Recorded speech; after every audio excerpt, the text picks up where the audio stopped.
There, viewers, and welcome back to the Self-Made Auto Channel. That's a 2008 Hyundai. It's a SantaFe.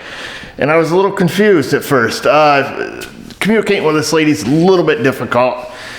We'll leave it at that. Just a little difficult getting out what the actual symptoms are. I thought she was saying that her battery, goes dead over a period of time. And evidently at some point that is what happened. So I bring it in, I check it out. Of course, new battery, new alternator from another shop. And I check it out, and these cars time out relatively quickly. It times out, it had like a 55 milliamp draw, which is borderline. I'm like, that's a little too much. Because I know these cars shut off for around, 10 milliamps, really low current draw. Look on the key. Naturally, it's got a remote start. Aftermarket. I look for the rat nest under the dash. I find it. I just unplug the remote start. Draw's fixed. 10 milliamps. Blinking, red light pops on every once in a while for the security. So that eliminated that. Remote start doesn't work anyways. Every button on it just locks the doors. So I just unplugged it anyhow. That's good. Got a note here from the other shop she went to. And it's also difficult to read and understand. She took it there. It says here, customer complaint, pick up at her house, has dead battery, keys over visor, passenger door ajar, light on sometimes. That was, I assume, what they told her. The shop, I'm reading through the shop notes here, and it's kind of hard to decipher. It says, battery alternator starter test showed a very weak battery and alternator charging at less than 12 volts. Confirming repairs shows alternator charging between 13.2 and 13.8. Load dependent. On test drive, notice lights and dash flickering. Was able to contribute this issue to activation of the blower motor HVAC system. When the short is present, alternator does not appear to be charging. With the blower motor unplugged, system seems to be charging normal. Customer advised her options, will attempt to warranty battery. So that's all I've got from the shop. So I thought that was kind of weird. So I'm trying to figure it out. Like I say, after I unplugged the remote start, I said, let's take it for a drive and see what it does. So I take it for a drive, and after about 2 or 3 miles, I'm messing around. I'm turning on the rear window defogger, and I plug the blower motor back in, turn the blower on high beams on, and then the battery light came on. So I'm like, okay, here we go. Battery light's on. Stopped idling in gear. It has like a surge to it. You hear the motor kind of idle down, then it picks back up, and then the charging system voltage goes down low and then back up and down low and back up, and it continues this surging, making the dash lights flicker or seem to flicker. So that's where I'm at. I have a hunch as to what it is based on what it's doing. I assume that we're going to find some voltage drop. That's my guess. Whether it's on the positive side or the ground side, I don't know, but that's why I wanted to bring you along. I've got our meter out.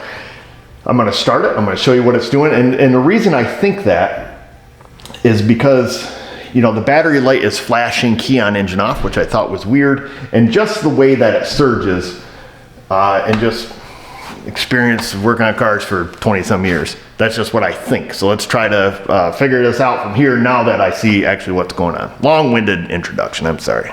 Let's see here, I got my brake pedal depressor in here for us because we're gonna need that.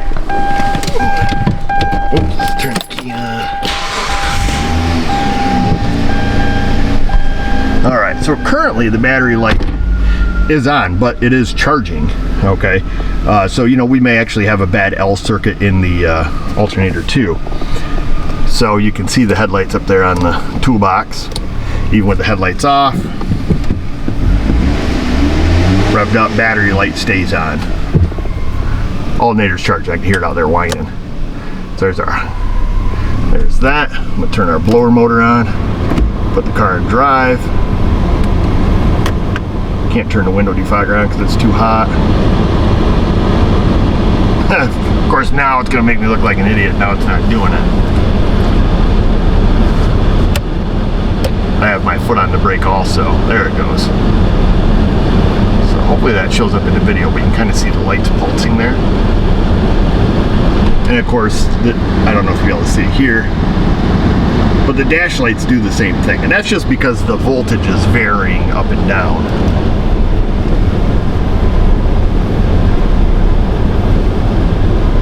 So I'm assuming that's the complaint here. So I'm going to pop it back in neutral. Yeah, it quits doing it. You get that idle up just a little bit more, it quits doing it. I'm going to put the brake pedal depressor on it here so we can leave the car in gear. Kind of dangerous. And then we're going to make our measurements out there at the battery.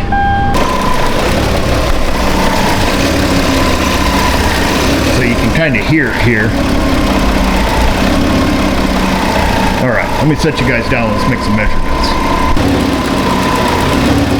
We've got the graphing meter, volts DC. Let me set this down. We're just going to check battery voltage right now. All right, let's see here. We're going to have to, put this on 20 volts.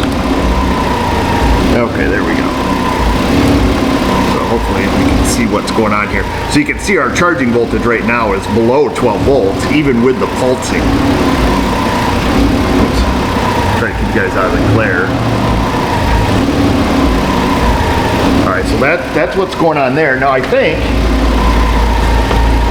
let me turn all the loads off, and it should come back to full system voltage.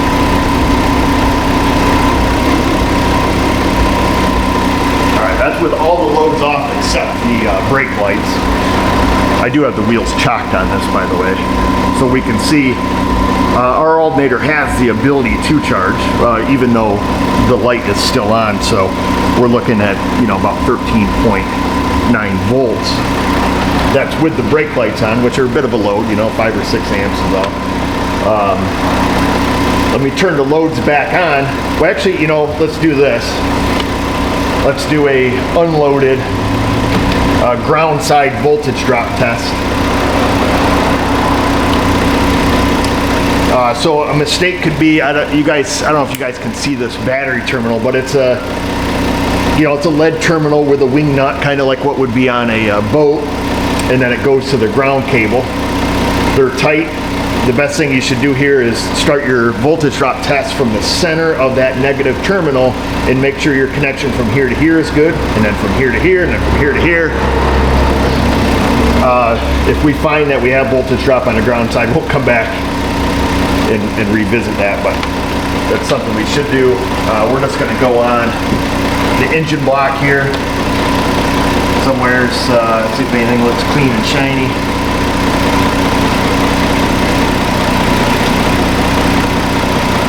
I'm just going to go on the intake manifold, that's metal.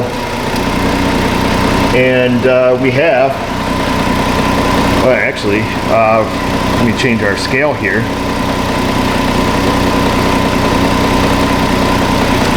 So we actually have a half a volt of voltage drop. So the way you got to look at this is your voltmeter only reads potential difference. So the difference between the positive and the negative is, is 13.8 volts.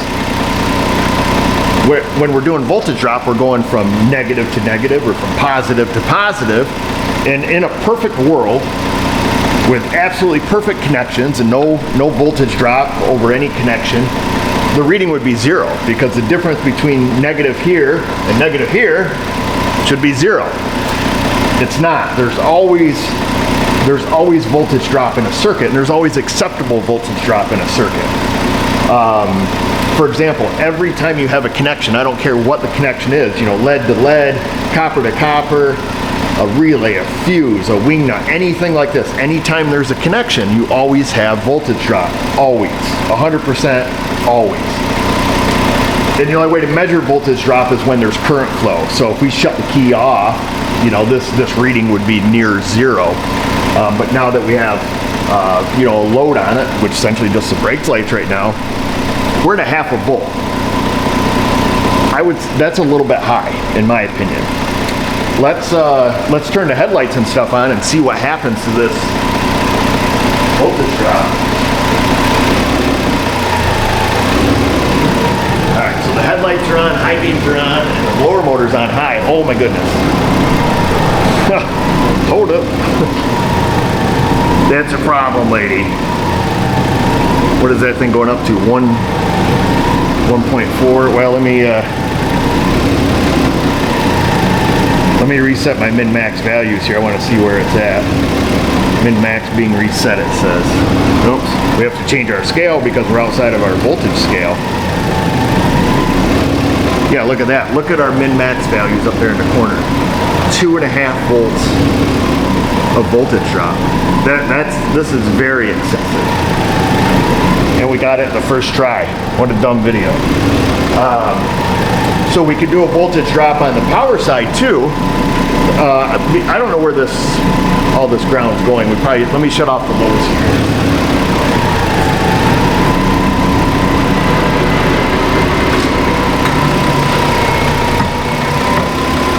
I just wanted to put it back in park and take the loads off it. And you can see, just because I don't know where the excessive voltage is going. And you can see we're down to like 400 millivolts. Okay, of difference between here and there. You can do a power side ground voltage drop from the power side of the alternator to the power side of the battery. And same thing, it's going to tell us potential difference between this point and that point there, which on an alternator, that can be 3/4 of a volt under full load. But this here at 2.5 volts is pretty unacceptable. Oh, you know what? She had some jumper cables inside the car. I mentioned that because I don't own a set of jumper cables, oddly enough. So we can do it right here. So look, our voltage drop is creeping up on 500 millivolts, a little bit more.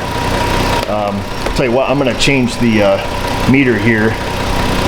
We're just going to go to a digital meter. Might be easier for you guys to read. Oops. Oh, come on, dude. Let me get this set up here for you. Okay. Because theoretically, if we add a ground, that should correct itself. And this essentially has no load on, just the engine's running. Let me make sure we've got good connection here. All right, we do. Now, if we add a ground, you want to use jumper cables for something like this because it's got to be able to carry the current. So we're just going to add, and we could be getting burned. Our voltage drop could be right here at the battery terminal. It's my fault for not checking it. I didn't think we were going to find it this quick. Let's just go right to the engine block here. There, we corrected a fair amount of that.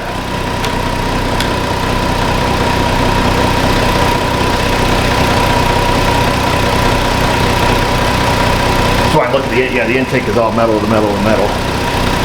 And like I say, you're gonna have some. If I see a 1/4 volt, I wouldn't get too excited. Let's turn on all the loads again.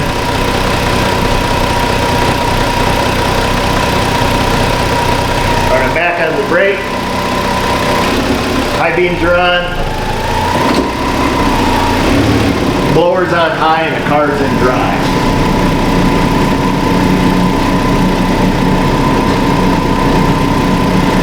I'm not hearing it surge right now. Voltage drop is less than 100 millivolts. All right. Let me see what our charging system voltage is. It sounds good. If you can base your charging voltage off of sound. Sometimes you get lucky here finding one. Let's go like this. Let's see what our charging voltage is. 13 volts. Okay, that's idling, in gear, full load. High beams on, blower on high, brake lights on. We're charging at 13 volts. Now watch this. Oh, did it frickin' fix itself? Oh, nope, there it goes. Yeah, now we're back to the shenanigans. Let's put it back on a graphing meter because we're not picking it up fast enough. Let's see. I want to see what our min-max values do here. Yeah, 2.35 volts to negative 1.8 volts. Lights are back to surging. See if you guys can see it when it does it. Yeah, half a volt to voltage drop with a max of 2.3. Oh, there it goes again.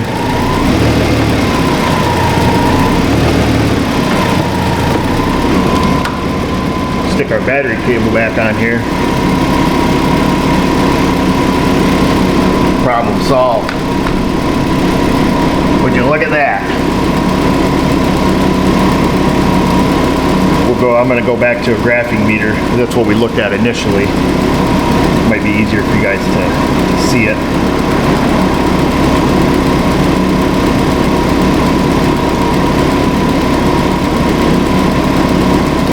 And there we are. 0.076 volts of difference between the negative terminal and the engine block. And that's with our jumper cable installed full load, which is fantastic. That's more than acceptable. I remove our ground, look what happens. This thing goes bonkers. We gotta take her up to the 5 volt scale. You can see our min-max values again. And then of course you can hear it in the engine. So now what we need to do, and then we're back in a happy place. Okay. So now, yeah, we identified the problem. The problem is voltage drop from here to there, but we got to figure out how the negative battery, you know, how the electrons get back to the battery, you know, from here to there. Wire actually, you know, goes down, probably hooks on the body, and then there's got to be another ground that goes from the body to the engine. I assume that's going to be it, but we need to make our checks, you know, here to see where the voltage loss is. We can do that pretty simply.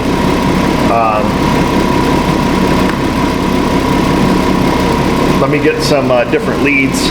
Well, I guess we can just use this meter.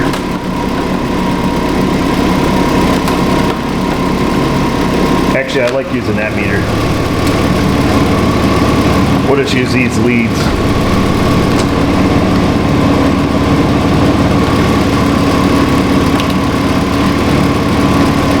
All right. Oh, before we do that, let's go see if the battery light's out. No, battery light's still on, so you know we potentially, I mean, their new alternator could be junk. All right, so I'm going to set this up on a low scale. We're put it on a 500 millivolt scale. We're going to recreate our problem.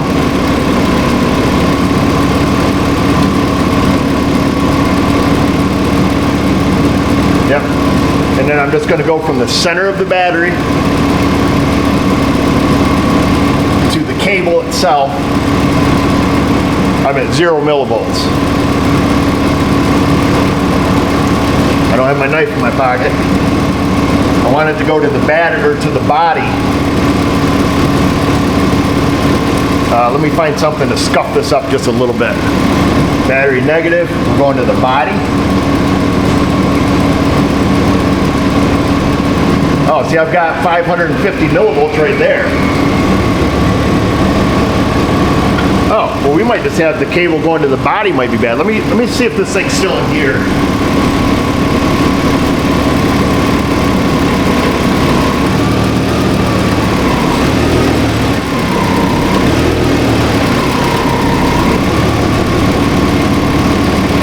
Just not surging as bad as it was.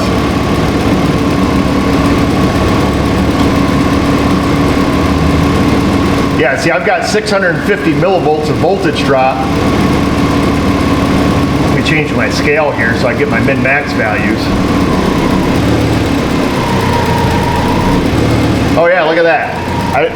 You guys probably can't see it, but we're back to the original problem right here. Okay, let's do this. Let's shut this thing off. So that's good. Hopefully you guys could hear me, and hopefully we understand. That's good. I half expected the ground from the frame to the engine to be bad, but it appears that it's the ground from the battery to the frame. So I took a little piece of emery cloth and just cleaned up a little spot right here on the body itself, because that's where it looks like this cable goes. Let's get this lady's jumper cables. Set them up here. Oops. And let's do this. Let's get a flashlight. We'll turn this bad boy off. Whoa! Sorry about that. Oh, flashlight, where are you? There you are. Yeah, no, this cable goes directly to the body with 2 bolts. Right smack behind this frickin' fuse box. That sucks. I don't know. How do you get to that? We'd have to take the fuse box out. That is so dumb. 1, 2, 3 bolts. Let's take them bolts out, see if we can lift the fuse box up enough to get to the cable. Well, then we'll be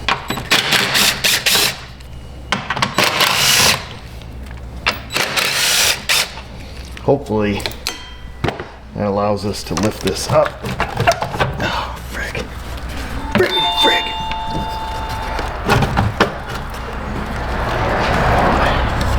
Well, you guys aren't going to be able to see much.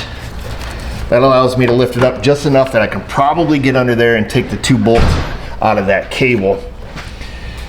Probably should be smart about this. Let's unhook the battery here. Like I say, I'm going to lift this up. Gonna have to get in here with like an extension and a swivel. What's up, Miss O? Yeah, a part to check. Ooh. Subframe week at SMA. Got a Subaru and a Prius. They both need subframes. The junkyard is just dropping off one of them. All right, so we're gonna hook that. And this isn't down on there all the way, but we're gonna hook that. Just take care of that while we're right here. Some folks are asking, you know, if we go through and, you know, we clean this up, how do we know the problem wasn't right here and not down there? That's because we tested it. I 100% with confidence can tell you that our termination from the center of our post to the outside of this wire was 100% perfect. That's why we make those tests, because otherwise you're just guessing. If you suspect you have a problem with your car and you suspect it's a ground wire and you clean the ground, I don't know how you decide which one of the 300 plus grounds on a car you clean, but this is why we test it, so we know exactly which one we need to get after. If we take these positive leads off, I'm not positive, but it might give us a little more room. That's what seems like is pulling tight. You can't mix them up because one has a donger on it. Okay. Yeehaw. I'm going to see if I can get in on this battery cable. It's kind of a pisser down where it is. Not even worth showing you because I can barely see it, but there's 2 bolts that hold this cable on. I'm gonna work on getting those out, I guess. Let's do this.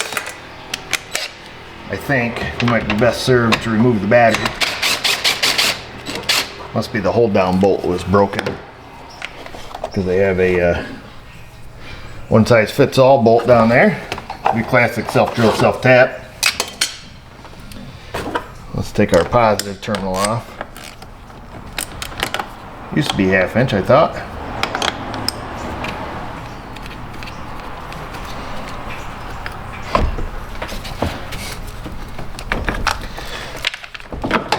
This may allow us to get in there a little bit better to remove said bolts. Oh, there we go. Happy days. Well, that doesn't feel great, dude. There's 2 bolts in this cable. It's not worth showing you. If you're working on it, you'll see them, trust me. Boy, they feel not the best. There we go. Hopefully I don't drop them. Let me get a different apparatus here. Let's see if I can show you. Down there.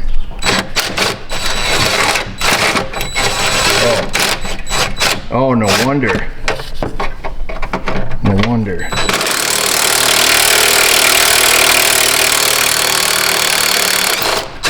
You know what's happened here, boys. The Prince of Darkness. The Princess of Darkness. I was gonna say, what the heck? You're all ready for a funeral? Why? Oh, you're pretty dark. Oh, sugar. Anybody see where that went? I did. This guy did. That one's all stripped out. You wanna know what the problem is here, boys? That one won't come out. The back of the nut is all rusted off. So what do? I'll tell you what you do is you abandon ship and you relocate. Let me see if I can wedge a screwdriver behind here to get some power on the back of this cable. But we're not gonna make a mountain out of a molehill. You see all the rust coming out of that thing? Let's see. Enhance. That's rust dust, boys. This stuff down there, I can't touch it with my finger. I can look at it. Let me try something. Stand by. What's up? Did he just come out? He'll come out for a kissy. Thanks, Mrs. O. You're welcome. Let's see. They don't have it. Come on, baby. Oh, yes, sir. Would you look at that? They both came out.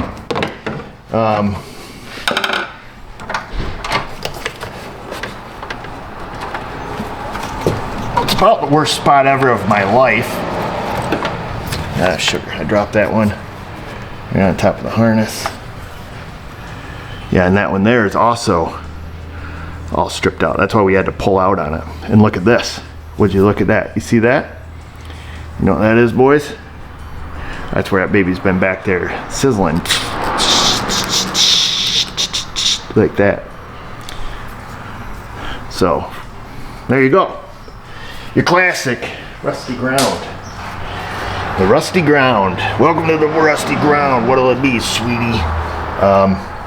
We need to find a different place to put this. I'm thinking because, oh yeah, you can see where it's been back there arcing. Because those threads are all stripped out. I'm not going to take the time on a 2008 to pull the fuse box all the way out to put this back in a factory location. I just set the battery back in, put the fuse box back down, and put both of these nuts back on there. And I'm thinking, right about here would be a good spot. It appears to be doubled the metal. Our cable can run, you know, down by the fuse box, up and around town, and we can hook it right there, and it won't interfere with anything else. I looked under it because I wanted to make sure it's not going to interfere with the strut. I don't see. It doesn't appear that it will. It looked like actually there was like a hollow box in there that this goes into. We're going to do a little exploring, just like Dora.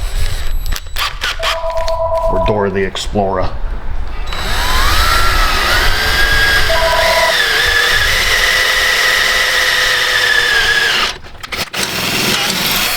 David's on the phone. Okay, thanks.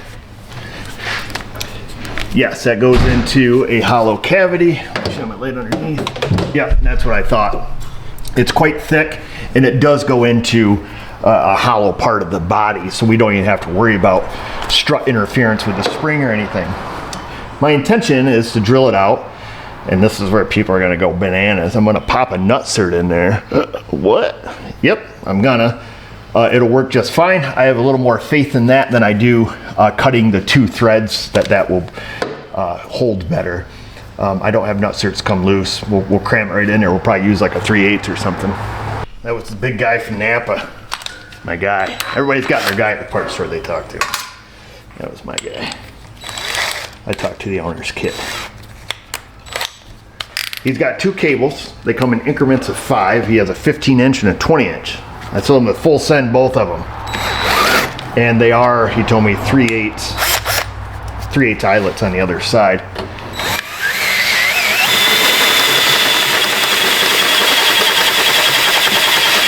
Now that we can have a little better look before we go hog wild here, let me poke around in there with a pick. I have a change of plans here.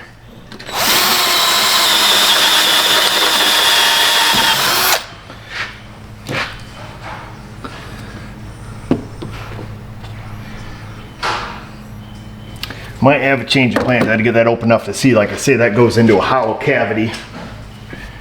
Trying to feel the edges of it.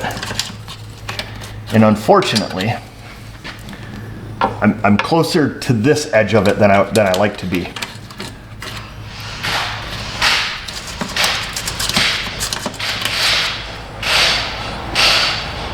So buttons on my underwear. You guys just watch me F up. But how do you know? I don't have x-ray vision. We're gonna go like this. We're gonna be better off to go over here.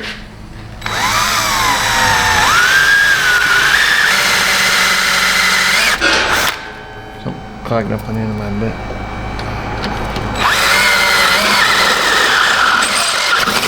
There we go, boys.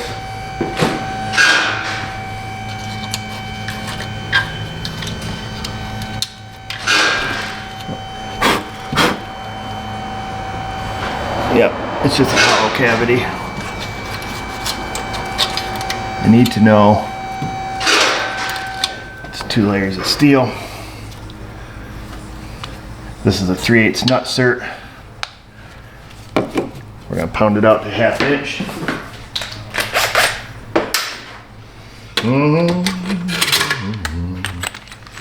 We're using the reduced shank. It's your TS29 by Astro Tools, your hyper step bits. My favorite bits in the entire world.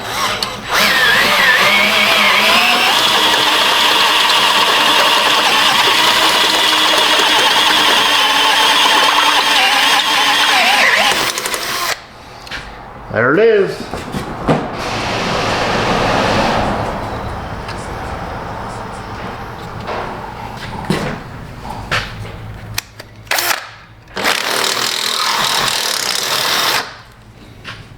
Might have to open it up just a whisker.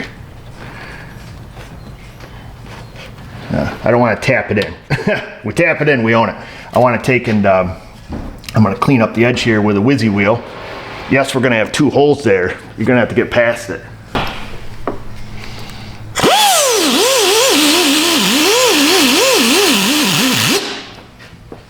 Shiny.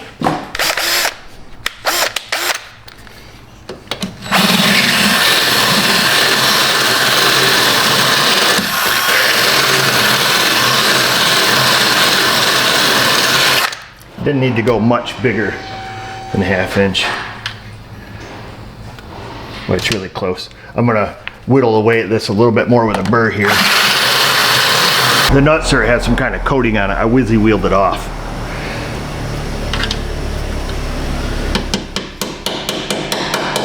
Let me get a brass punch and knock that in.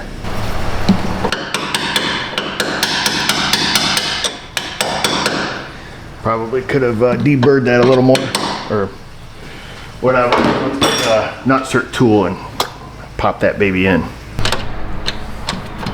Might have to pull that relay out, yes.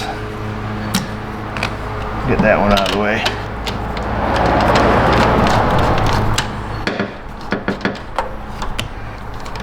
Whoa, dude.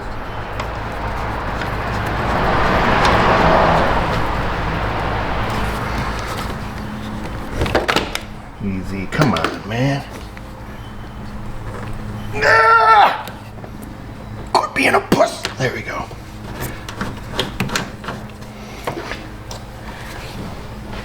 Just want to make sure that we've got a good squeeze. Mother of pearl. You can tell, suck those 2 panels together, it squeezed out a little bit of that seam sealer.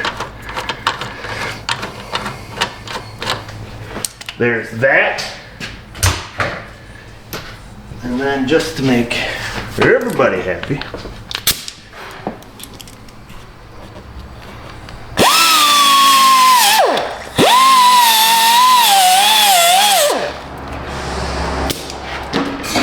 something like that. Here's a guy. Okay, that's it. We just gotta wait for Napper to show up with our new cable.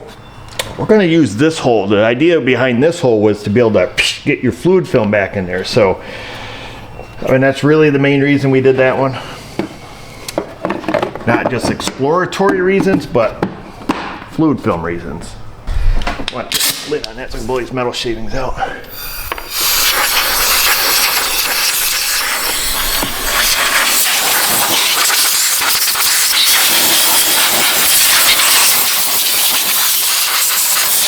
While we're waiting on Nap, we can talk about a few of the featured tools in today's video. Your Astro Tools 52SL stick light. You guys know these are my favorite lights. We also use the Astro Tools 1442 nut thread insert, or nut insert tool.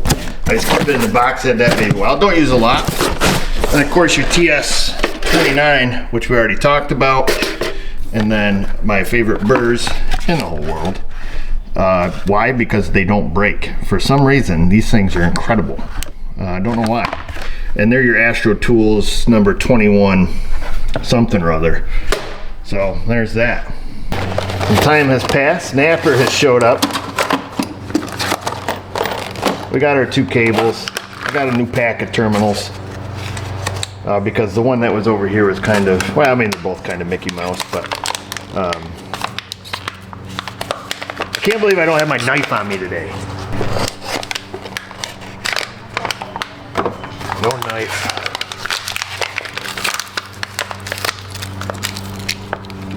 All right, here we go. We've got a positive, goes there. We've got a negative that goes here. What's up, Andy? Whoa, what are we doing? Oh, a little YouTube action. Yeah? This one's 20, we'll try the 15-inch one. Nice. We just did a, oh, I don't need that one. Ding dong. That major here in America. Look at that. You don't see that much anymore, do you? You don't. Well, let's try to save that because this one might be a little bit too short. We might be have to use our 20-incher. We just did a, well, I don't want to ruin the video for you. It's okay, I don't have a YouTube account. Oh. Wow, I shouldn't say that. I don't have the app on my phone. I'm trying to cut out all that stuff. You'll be too busy working here. You don't anyways. want to hear about that, do you? How are you supposed to make money? Just like everybody else, Andy. Like everybody else. Let's see. We're going to use the 20-incher. No, this part's getting edited out now. No, it's not. This is actually the climax of the video. Ooh. This is the end? Yeah. So I don't have to watch the video. Right. So You can tell me the beginning. came in. I'll give you the snapshot here. Other shop. Oh no. The other shop. Andy. Oh boy, I know him. So the other shop, battery, alternator.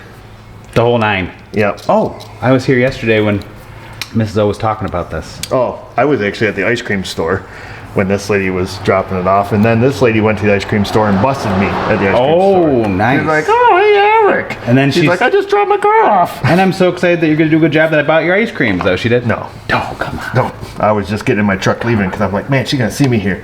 Twin Kiss, right? Oh, yeah. Oh, yeah. I went there the other day. Yeah. Under new ownership. I know. I see that. They did a nice job. Yeah, I'm very excited.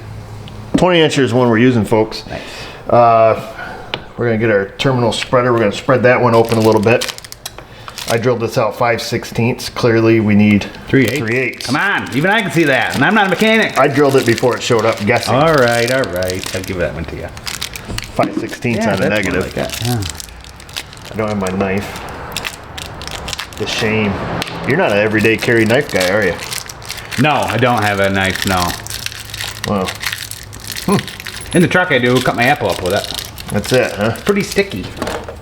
Cut an apple every day and don't wash it for a couple years. I think that's, I don't know if that's good or not. Yeah, it just turns to cider, I imagine. Sure, it's fine.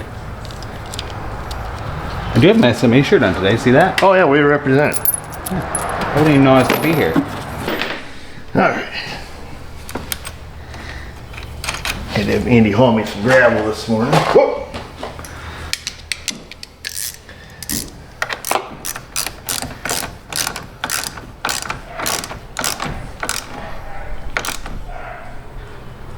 There, we can can do that a little better. The one they had on here, this is what they had before. It's just one of your temporary ends. Just had it kind of wedged off in the side. I figured that's a little better. Yeah, I should have bought just about. Instead I bought the 2-pack. What was I thinking?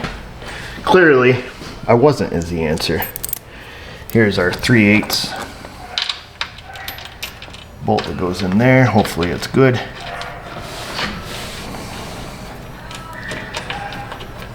And it is. Okay. Let's do this. Let's get something to slobber that up with.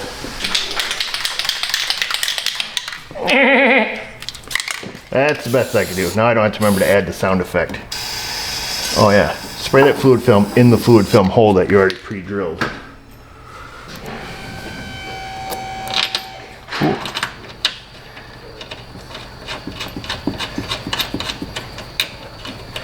Stick that bad boy up there.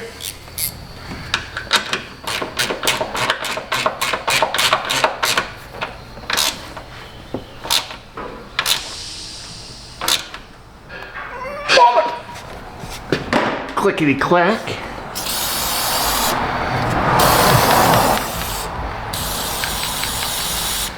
Everything has been fully douched. Contact.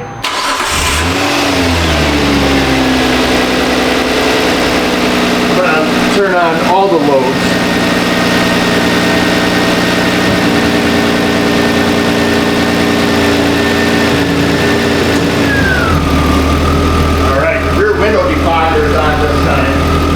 That must be it's cooled down enough. So we got rear window defogger, high beams, blower on high, foot on the brake, in gear.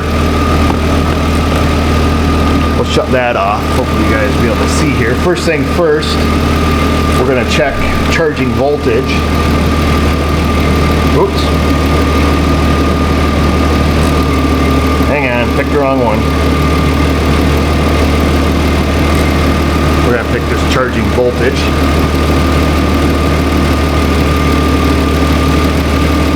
So we're at 13.6 volts. Now this is fully loaded. High beams, rear defogger, blower on high, idling in gear. 13.6 volts.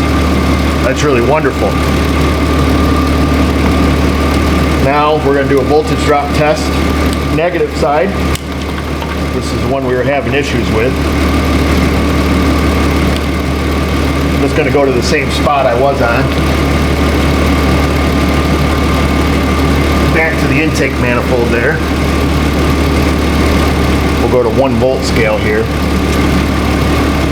0.054, so 55 millivolts. That's exceptional. And particularly under full load. Now, the highest load that you could put on this engine would be the starter motor. So cranking the engine over, that would be, that would be the way to test for maximum connection, or to be able to put the highest load on there. So that's great. Let me shut off some of the loads here.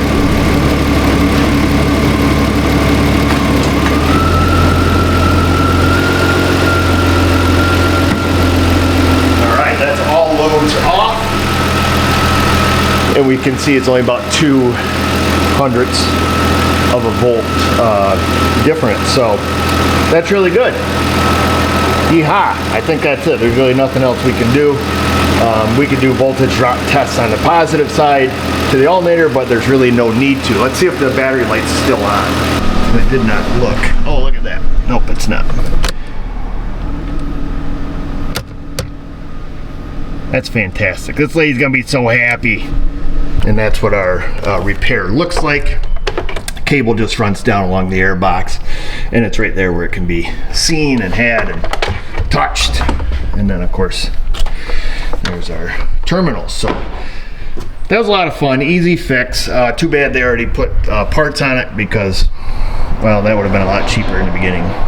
So that's that, folks. Fixing the, I call it the lack of charging or the fluctuation in the charging system here on this Hyundai SantaFe. like I say, it was a little bit of a struggle at first just because of the communication barrier between myself and the customer in the other shop, really trying to figure out what the world's really going on. And now that I've seen this pulsing or surging, now I kind of understand a little bit of what she was saying.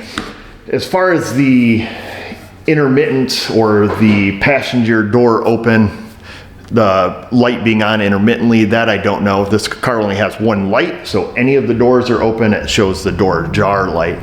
I went through and opened and closed all the doors, and they all seem to work. I didn't notice any physical damage to the exterior switch. So these have a button on the B pillar and the C pillar, and then a separate one on the rear for the tailgate. And they all looked fine, flicked them, lights turn on, turn off. So I guess we would have to wait for that problem to present itself, if it does. Sometimes customers will just state what they see at the moment they have a problem. Like they can be sitting there with the door open, be like, oh yeah, all these lights were on, and the key was on, but the engine wasn't running, and I had all these lights, I don't know what to do. So sometimes you got to kind of work through some of that. Needless to say, hopefully you guys got some value out of this video and seen the importance of doing basic charging system testing. So basic voltage drop testing. You can do this on any circuit. This isn't just for high current carrying circuits. As a matter of fact, you can do it on every circuit. Any circuit that's carrying current, you can check voltage drop on.